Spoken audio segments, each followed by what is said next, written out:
Fox News alert: more than 300 Palestinians and one Israeli civilian are dead as a result of the fighting between Israeli troops and the Palestinian Hamas militants, and the violence shows no sign of ending. Take a look as our own John Huddy had to duck for cover while reporting from Gaza. Okay. Whoa, whoa, whoa, whoa. Jesus. Scary times. At this hour, the UN Secretary General is headed to the Mideast to see what he can do to try and end the latest conflict between Israel and Hamas. David Lee Miller is at the Gaza border and joins us with the very latest. David Lee. Leland, Israel at this hour continuing its airstrikes over Gaza. Take a look over my shoulder. Off in the distance, you can see the large plume of black smoke. This from an airstrike that took place less than 30 seconds ago. The Palestinians say the intensity of the airstrikes is increasing. Since the conflict began, the Israeli military says they have targeted 2,350 different objectives, among them launchers, weapons warehouses, and the homes of militants. The conflict so far has displaced thousands of Palestinians.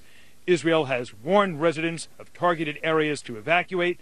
Hamas, however, has discouraged them from doing so. 50,000 Palestinians now live in UN shelters, and more than 330 Palestinians have been killed. Many are women and children. Israeli forces on the ground who entered Gaza say they have met with relatively little resistance so far. They have discovered 13 infiltration tunnels. They are now in the process of destroying them. And the militants, they continue to launch rockets in the direction of Israel. We've seen a number of launches just in the last hour. So far today, at least 50 rockets launched by militants. One of them killed an Israeli civilian just outside the town of Dimona. And I'm just getting word now, just a few moments ago, that this is one of the bloodiest days yet, or the bloodiest day yet, since this conflict got underway for the Israeli military.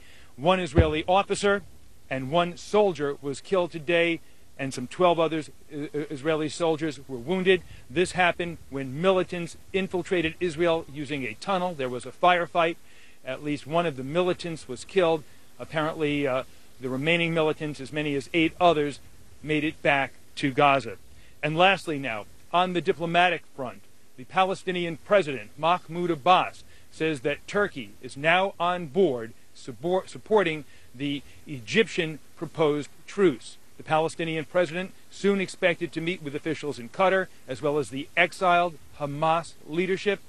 The purpose here to try and win acceptance from Hamas of the Egyptian proposed ceasefire. Leland. And we'll see if that has any results here over the next couple of days as the violence continues there, where David Lee Miller is reporting live from the Israel-Gaza border. Thanks, David Lee. Heather? We're going to talk a little bit more about that. President Obama says that he respects Israel's right to defend itself, but at the same time, he's deeply concerned about the number of Palestinian civilians being killed. His critics say that his administration shares the blame for the latest offensive.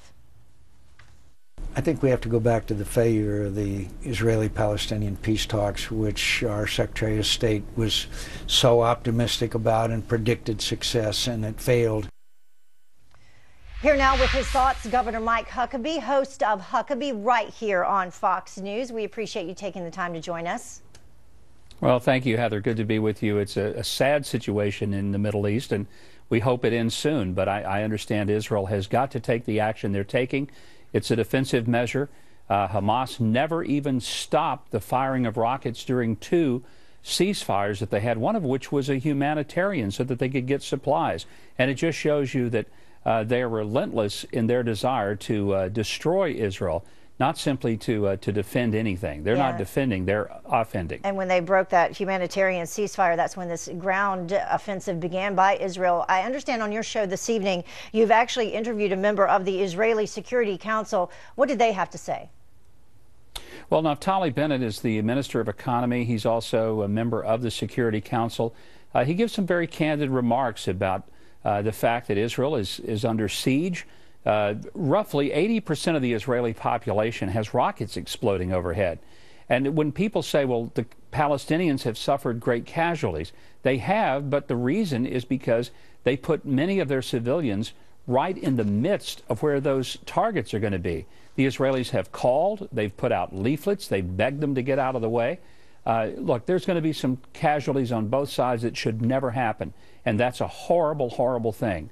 But this could stop if Hamas would clear out those tunnels, stop the rocket firing, and the real reason Israel has not suffered huge, and I'm talking tens of thousands of human casualties, is because of their superior defense mechanisms, namely the Iron Dome. And so Naftali Bennett talks about that in the interview that we'll have tonight. And we actually have some of that we can air for people as a preview. We can listen. The United States is our biggest and best friend, and we appreciate this connection. However, to ask Israel to restrain itself after receiving over 1,000 rockets on our towns, I think that's not exactly the right message. I think Israel and anyone should not be expected to incur and take hits forever.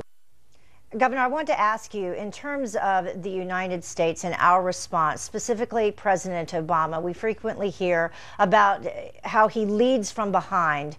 What do you think that President Obama should be doing given this current crisis, this one right now that's going on between Israel and Gaza? Well, I think what he ought to do is to make it very clear that the last American taxpayer dollar has been sent to the Palestinian Authority until they publicly renounce their partnership with Hamas. That's inexcusable. It's frankly illegal. We can't legally give money to a terrorist organization, and the State Department defines Hamas as just that. So that'd be the first thing. Secondly, I'd make it real clear that we fully respect Israel's right to protect it and defend itself, which the president has said, but then he always follows up with, let's hope both sides restrain. Now, Hamas is interpreting that as saying, we're equals. Well, they're not equals, because Israel has been willing to submit to a ceasefire. Hamas is not. Hamas is firing into civilian targets intentionally. Israel is firing to military targets, and sometimes they will, unfortunately, hit civilians, but it's not their intention, and they're doing everything that they humanly can to see it, that it doesn't happen. And to warn these folks. So to make it as if these are equal sides is absurd. Yeah, and to warn these folks, they take every effort, the Israelis, in terms of when they are going to, target a building, they send off, warning shots in advance of that, amongst other things? They send out warning shots that are, not actual live fire. They put leaflets out. They call people on both cell phones and home phones. Obviously, they have a pretty good intelligence system, and they say, get out. Okay, and, Governor. I'm sorry, we're up against a hard break, which you're familiar with, but we're going to stick with you. And when we come back after this break, we're going to talk about MH17 and your thoughts on that. So stay with us.